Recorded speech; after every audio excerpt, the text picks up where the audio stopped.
कहते जिस समय परशुराम जी आए तो परशुराम जी का स्वरूप कैसा है? बोले गौर शरीर भस्म लगा हुआ, विशाल भाल पर त्रिपुंड है, कांधे पर विष्णु धनुष है और कमर पर 2 तरकस है, हाथ में पुराण प्रसिद्ध परशु है, कांधे पर जनेऊ है महाराज। और बिल्कुल दोनों का स्वरूप ही अलग है। कहते हैं राम है सरल सौम्य और महाराज एकदम सरलता की मूर्ति, लेकिन उतने ही उग्र उनके विपरीत है कौन? परशुराम जी महाराज।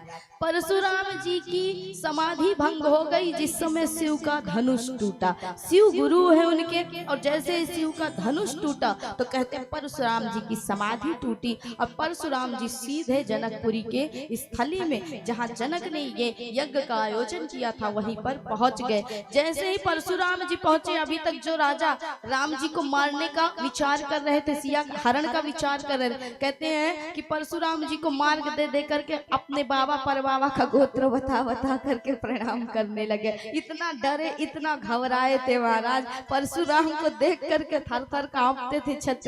ऐसा था परशुराम का बल पराक्रम। कहते हैं उस समय जब परशुराम जी को देखा और जब सारे के सारे किनारे होने लगे, लखन लाल समझ गए कोई बड़ा ही मुख्य व्यक्ति आया है, आज तो इससे टकराने में आनंद आएगा महाराज, क्योंकि अभी तक ये वीरों से नहीं मिला था ना, आज मिलेगा। कहते हैं लखन लाल तो पहले ही विचार कर लिए थे, निर्णय ले लिया था। अब माना जाता है, देखिए बहुत से लोगों को शंका होती है कि क्या भगवान ने एक साथ 2 अवतार लिए थे? बोले राम तो राम है, परशुराम भी राम है महाराज, भगवान के अवतार। तो माना जाता है भगवान के अवतार 6 प्रकार के हैं। पहला है अंसा अवतार, दूसरा है अंशांसा अवतार, तीसरा है कलावतार, चौथा है आवेशा अवतार, 5वां है पूर्ण अवतार और 6ठा है परिपूर्णतम अवतार। तो परशुराम जी जो है वो भगवान के आवेशा अवतार हैं। भगवान ने सिर्फ उस समय आवेश लेकर के इनके अंदर प्रवेश किया था, गुस्सा लेकर के प्रवेश किया था। उसके बाद जैसे ही काम बना, परशुराम को शिक्षा दी, उसके बाद भगवान ये कह करके कि राम अब जगत में आ चुके हैं, अर्थात पूर्णतम अवतार राम है, पूर्णतम अवतार राम का आ चुका है, विष्णु का आ चुका है, ये बात बताया और भगवान उनके अंदर से निकल गए। तो परशुराम के अंदर से भगवान ने आवेशा अवतार लिया था। भगवान का पूर्णतम अवतार परिपूर्णतम अवतार राम कृष्ण का माना गया, अर्थात राम क्या है? बोले पूर्णतम है, और कृष्ण क्या है? बोले परिपूर्णतम अवतार है। इसलिए कृष्ण 16 कलाओं से जाने जाते हैं महाराज। तो इस प्रकार परशुराम जी का जब आगमन हुआ, और कहते हैं कि भगवान के हर अवतार में 24 अवतार हुए, हर अवतार में 2-2 हजार वर्ष का हर एक अवतार में महाराज फासला रहा है। इसलिए परशुराम अवतार में भी कहते हैं परशुराम का अवतार त्रेता युग से पहले हो चुका था, सतयुग के अंत में, त्रेता के आरंभ में, और राम ने तो बहुत बाद में अवतार लिया था त्रेता में। इसलिए इनके अवतार में 2-2 हजार वर्ष का हर अवतार में भगवान के फासला होता है। तो इस प्रकार संदेह नहीं कर सकते हैं दूसरा मत कि परशुराम से भगवान के आवेशा अवतार है। तो कहते हैं परशुराम को देख करके जब सारे किनारे होने लगे, हाथ जोड़ने लगे, परशुराम आए और आकर के जनक जी के पास उसी सभा में खड़े हो गए। जनक जी ने प्रणाम किया, आइए आपका आगमन है महाराज, आज मेरी इस यज्ञ की भूमि तर गई, पवित्र हो गई, मेरा जीवन तर गया। कहते हैं ये सब बातें बाद में करेंगे। जनक ये बता, पहले बिना मुझसे पूछे क्षत्रियों को एकत्रित क्यों किया तूने?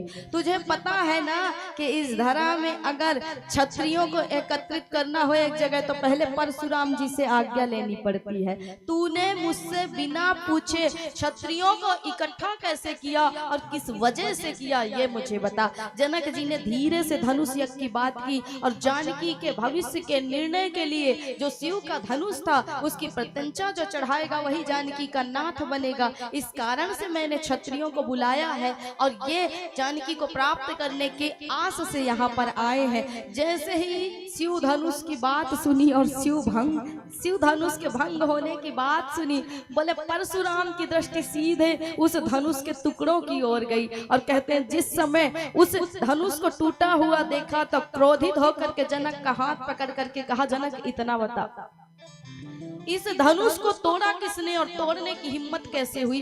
इस सभा से उस व्यक्ति को बाहर कर, नहीं तो उसके साथ साथ इस सभा में मौजूद जितने लोग हैं सबका सिर न धड़ से अलग कर दिया तो मेरा नाम परशुराम नहीं। इसलिए सत्य सत्य कह रहा हूं और सत्य का तू भी पालन कर। जो भी पापी है, जिसने ये पाप किया, जिसने ये गलत कार्य किया है, अर्थात जिसने शिव के धनुष को तोड़ा है, उस अधर्मी को, उस दोषी को बाहर कर, मैं उसे जीवित नहीं छोड़ूंगा। अब जनक जी के सामने बड़ी असमंजस की स्थिति। बोले और राजा तो कांप रहे हैं, कहीं जनक जी हमारा नाम ना ले लें बदला लेने के लिए महाराज। बाकी जनक जी बेचारे संकोच में कहा अपने दामाद को कैसे मरवा दे महाराज, वो भी दशरथ की संतान, राम जैसा जिसका दामाद हो उसको कैसे मरवा दे। तो कहते हैं जनक जी संकोच में सिर नीचे कर करके खड़े मारा।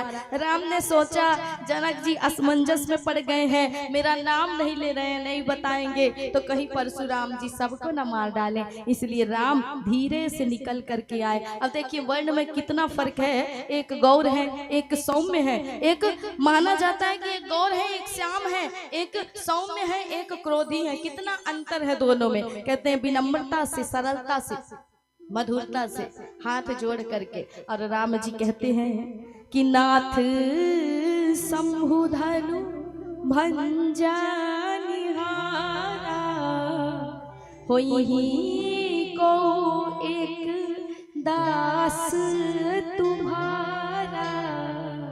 हे महाराज, जिसने इस शिव धनुष को भंग किया होगा, तोड़ा होगा, कोई आपका ही एक दास होगा ना।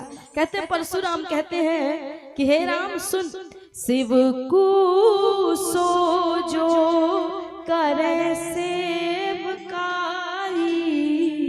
अरि करनी करी करिया लड़ाई, सुनु राम जेहि शिव धनु तोरा, सहस बाहु सम सोरी पुमोरा, शिव को सोजो। राम तू कहता है ना कि कोई ना कोई आपका सेवक ही होगा, तो सेवक अपने स्वामी के लिए दास की तरह काम करता है, दुश्मन की तरह नहीं करता। और जिसने इस धनुष को तोड़ा है ना, जिसने इस धनुष को भंग किया, वो मेरे लिए रावण और सहस्त्रार्जुन के समान दुश्मन है। इसलिए ये कार्य कोई सेवक नहीं, दुश्मन ही कर सकता है। कहते हैं आज जब तक, परशुराम कह रहे हैं कि आज जब तक उस धनुष तोड़ने वाले के गले में परशु न चला लूं, तब तक मेरे मन को चैन न मिलेगा, मेरे मन को सुकून न मिलेगा। राम बेचारे सौम्य है, शील है, सरलता की मूर्ति है, और उतने ही उग्र लाल खड़े हैं परशुराम जी। अब लखन लाल को लगा यह जोड़ी विधाता ने गलत फिट कर दी महाराज, ये वाली जोड़ी अच्छी नहीं लग रही है। बताओ हमारे भैया बेचारे इतने साधारण शील सौम्य शांत खड़े, हाथ ये बार बार आंख दिखा रहा, धमका रहा। बोले गुरुदेव आज्ञा हो तो बताओ, आज जोड़ी गलत बैठ गई है, मुझे भेजो, ये काम मेरे ही हो गया है। गुरुदेव ने सोचा कि शायद लखन सही कह रहा है, यहाँ जोड़ी विधाता ने गलत मिला दी है, यहाँ लखन की आवश्यकता है। यह सोच करके विश्वामित्र जी ने आज्ञा दे दी कि जाओ और जा करके अब तुम ही निपटो महाराज परशुराम जी से। कहते हैं कि जिस समय लखन लाल आए, राम भी थोड़ा किनारे हो गए। गुरुदेव ने भेजा है तो आवश्यकता सोच करके भेजी होगी, बात सुन करके राम भी थोड़ा किनारे हो गए। लखन लाल जी आए और जबरदस्त प्रतिकार देते हुए पहला ही बात के बोला, पहली बार जीवन में परशुराम के सामने कोई ये शब्द बोल पाया था हमारा, वो भी इतना छोटा सा बालक और ऐसे शब्द बोल पाया था। जीवन में पहली बार ये घटना घटित हुई थी। कहते हैं जबरदस्त प्रतिकार देते हुए लखन लाल कहते हैं कि बहुधान ही तोरी लरिकाई, बहुधान ही तोरी लरिकाई, कबाहु न सिरिस कीन्ही गोसाई, कबहु न सिरिस कीन्ही गोसाई, एहि धानु पर ममता केहि हेतु, एहि धानु पर ममता केहि सुनिया रे साईं का रघुकुल के तू सुनिया रे साईं का रघुकुल के तू श्री राम जय जय राम श्री राम जय राम जय जय राम श्री राम जय जय राम।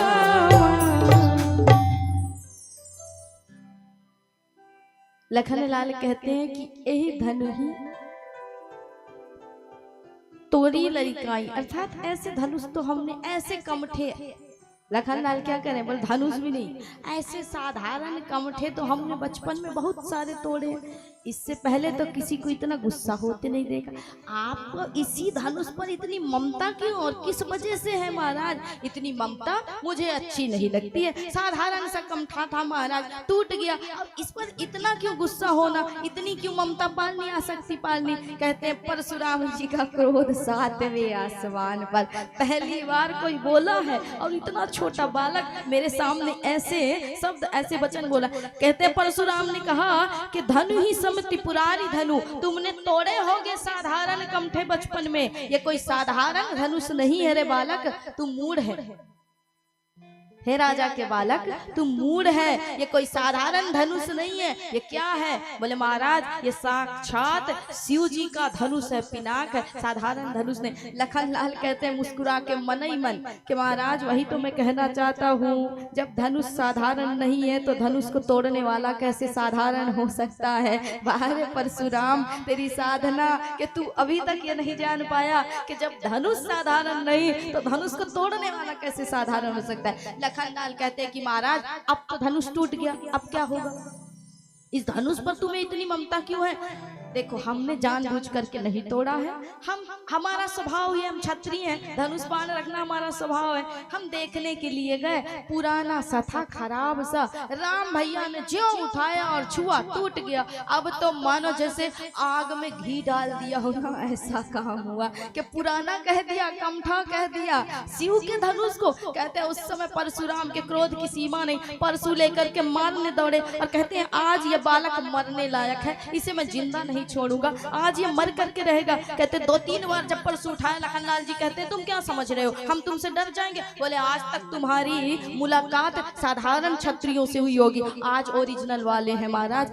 हम ब्राह्मणों पर हाथ नहीं उठाते क्योंकि हमारे धर्म हमारे कुल की परंपरा है, गौ ब्राह्मण संत पर हम कभी हाथ नहीं उठाते हैं, हम कभी उन पर आक्रमण नहीं करते। यदि बहुत ही लड़ने की इच्छा हो रही, बार बार परशु उठा रहे हो तो जनेऊ उतार दो, मस्तक से ये त्रिपुंड निकाल दो और महाराज आ जाओ मैदान में, फिर बताते हैं कि सुमित्रा की दूध में कितनी शक्ति है। अभी तुम वास्तविक ओरिजिनल वाले क्षत्रियों से नहीं टकराए हो, असली वाले से नहीं टकराए हो, इसलिए आ जाओ निकाल करके अपनी निशानी को और फिर देखते हैं किसमें कितना दम है। कहते हैं इतना सुनते हैं परशुराम जी भड़क उठे और क्रोध से थर थर कांपते हुए कहते हैं कि यह बालक मरने लायक है, आज मुझे भले ब्रह्म हत्या का पाप लग जाए, बालक की हत्या का पाप लग जाए, महाराज लग जाए तो लग जाए, लेकिन आज मैं इसे मार करके रहूंगा।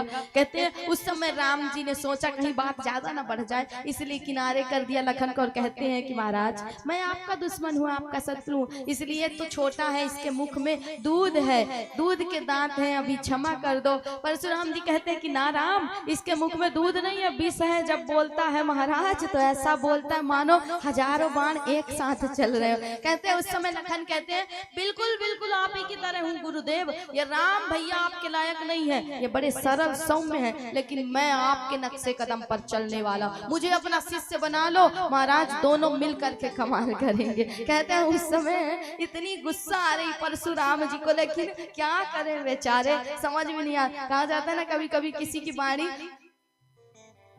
दवा भी कर जाती है और किसी की वाणी कभी कभी महाराज प्रहार भी कर जाती है, इसलिए वाणी ही सब कुछ करती। कहते हैं ना एक राजा ने महल बनवाया और महल बनवा करके सबको दिखाया महाराज। अब उसी गांव के एक मुखिया जी थे, मुखिया जी महल देखने नहीं आए, तो कहते हैं राजा ने मुखिया जी को बुलवाया। मुखिया जी थोड़े अकड़ू थे, घमंडी थे, नहीं गए महाराज। राजा ने बुलवाया, महल दिखाया, पूरा महल घुमा घुमा करके दिखाया। अब जैसे ही शयन कक्ष में गए, राजा के मुख्य कक्ष में गए, तो मुखिया जी से राजा ने कहा कहिए कैसा लगा महल। राजा कहता है और सब तो ठीक है, लेकिन मुख्य द्वार थोड़ा छोटा है, मान लो तुम अंदर मर गए तो तुम्हें बाहर कैसे निकालेंगे। कहते हैं राजा ने कहा कि इसे बंदी गृह में बंद कर दो, ये मरने लायक है। बताओ, बोला भी तो क्या बोलता है, अब सगुन ही निकला इसके मुख से। मतलब अभी अभी महल बनवाया, रह भी नहीं पाए, अब मरने की तैयारी पहले कर दिया हमारे, इसलिए ये खुद मरने लायक है, इसे कारागृह में बंद कर दो। अब उसकी पत्नी बेचारी सोचे हमारे स्वामी तो लौट करके नहीं आए, आई राजा के पास और कहा प्रभु हमारे पति देव आए थे, कहाँ है?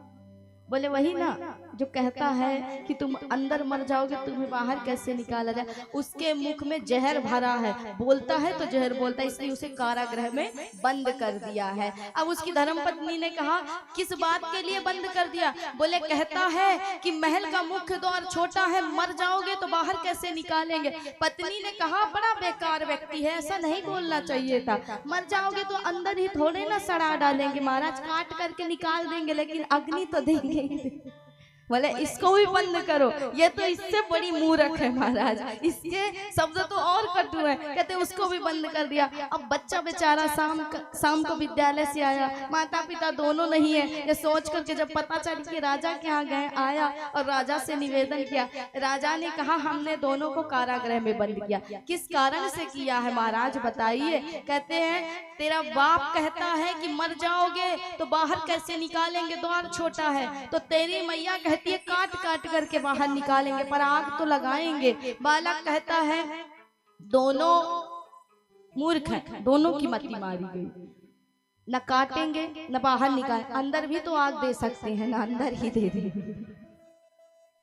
तो महाराज कभी कभी किसी की वाणी ऐसी ही होती है कि बोलते हैं तो जहर उगलते हैं। इसलिए परशुराम जी कहते हैं कि ये बालक के मुख में दूध नहीं है, राम जहर है। यह बोलता है तो मानो हजारों बार एक साथ चल रहे हो, इसलिए मैं इसे जिंदा नहीं छोड़ूंगा। अब लखनलाल कहते हैं आपकी ही तरह हूँ, बिल्कुल आपके ही चरणों पर चलने वाला हूँ, नक्शे कदम पर चलने वाला हूँ। अर्थात आप जो ये अस्त्र शस्त्र लेकर के घूम रहे हो ना, इसकी आवश्यकता आपको नहीं है। आपकी जो वाणी है ना वो वज्र के समान है, करोड़ों वज्र के समान है। इसलिए ये अस्त्र शस्त्र का इतना प्रेम क्यों है आपको? आप तो महाराज ब्राह्मण है और अस्त्र शस्त्र क्यों रखते हो, इतना प्रेम क्यों है? ये अस्त्र शस्त्र मुझे दे दो और प्रेम की वाणी से जियो, प्रेम से जियो। कहते हैं कि परशुराम क्रोधित होकर के कहते हैं कि कौशिक सुनहु मंद यह बालकु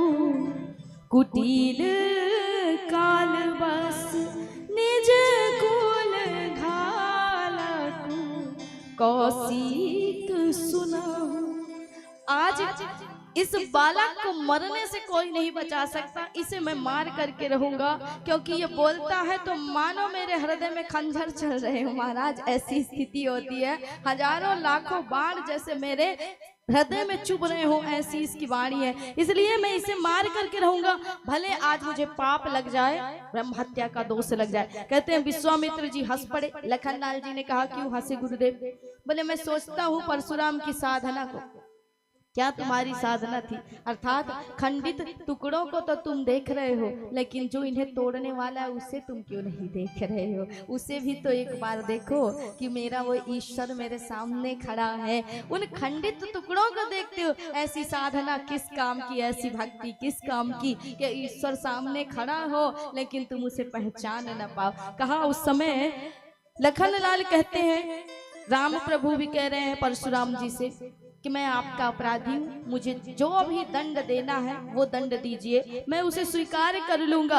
आप जो निर्णय करेंगे वो मुझे सिरोधार है। परशुराम कहते हैं तेरी बात तो ठीक है, पर मैं शांत कैसे हूँ? मानो मेरा शरीर आग की तरह जल रहा है और तेरा भाई उसमें घी डाल रहा है, अर्थात मेरे जले में नमक लगा रहा है, तेरा भाई ऐसा कर रहा है। कहते हैं लक्ष्मण जी नजदीक आकर कहते हैं कि महाराज आपकी उग्रता को देख करके मुझे लग रहा है धनुष से कुछ ज्यादा ही प्रेम था आपको, अब मान लो टूट गया तो क्या करें? जनक जी कारीगर बुला देंगे, धनुष को जुड़वा देंगे, उठा करके चले जाना, इतना ही प्रेम है। तो परशुराम जी ने क्यों परशु उठाया? कहते आज तो मैं तुझे मार करके ही रहूंगा। अब तो इसने सारी हदें पार कर दी, लेकिन आज परशु भी नहीं उठ रहा है। बोले परशुराम जी कहते हैं किस बालक पर मुझे प्रेम क्यों आ रहा है? आज ये मेरा परशु भी क्यों कुंठित है? गिर जा और मार डाल इसे। लखनलाल कहते हैं प्रेम और आपको जब प्रेम आए तो आप ऐसे हो, तो गुस्सा आएगा तो आप कैसे हो जाएंगे? कहते राम जी समझ गए कि अब परशुराम जी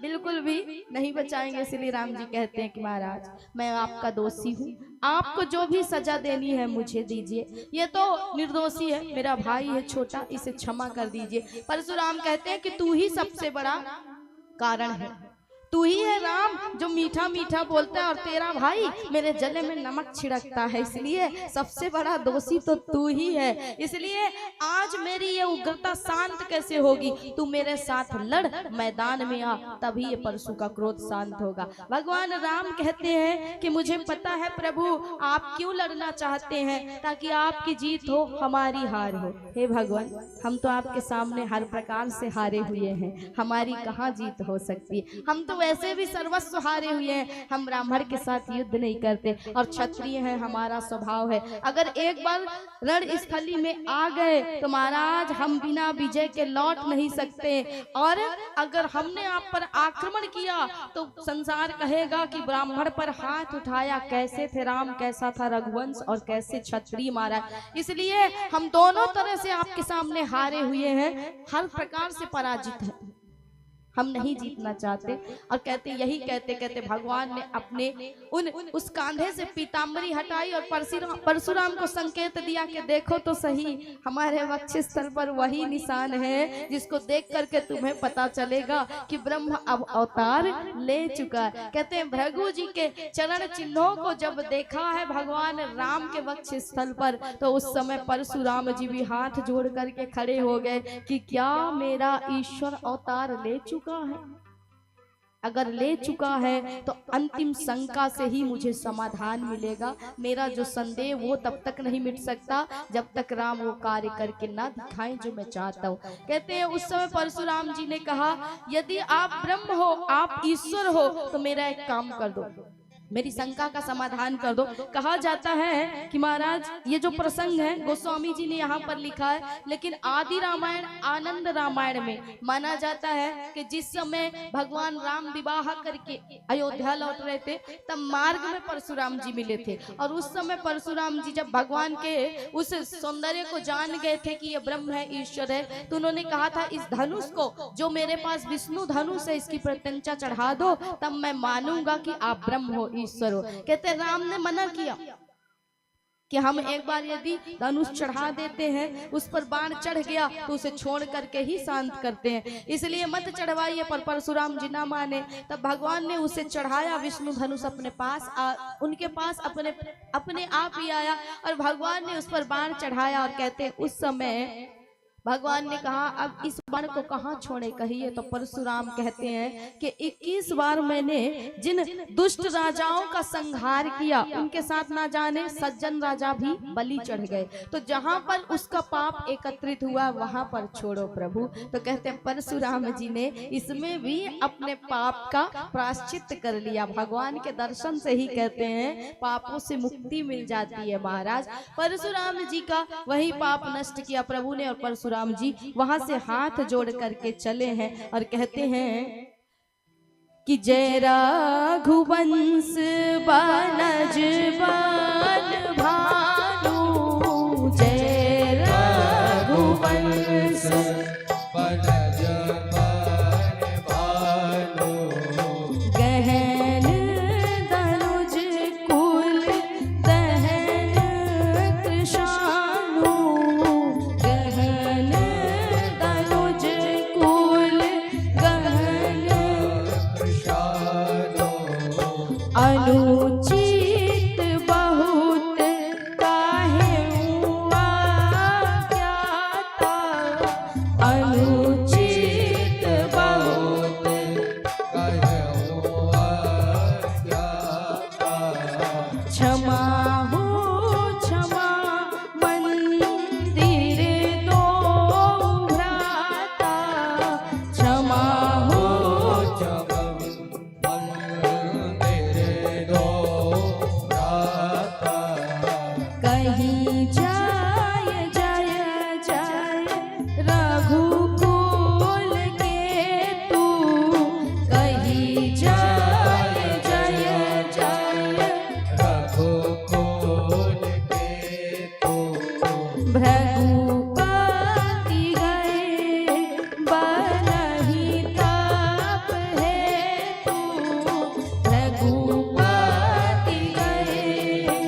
राम जय राम जय जय राम श्री राम जय राम जय जय राम।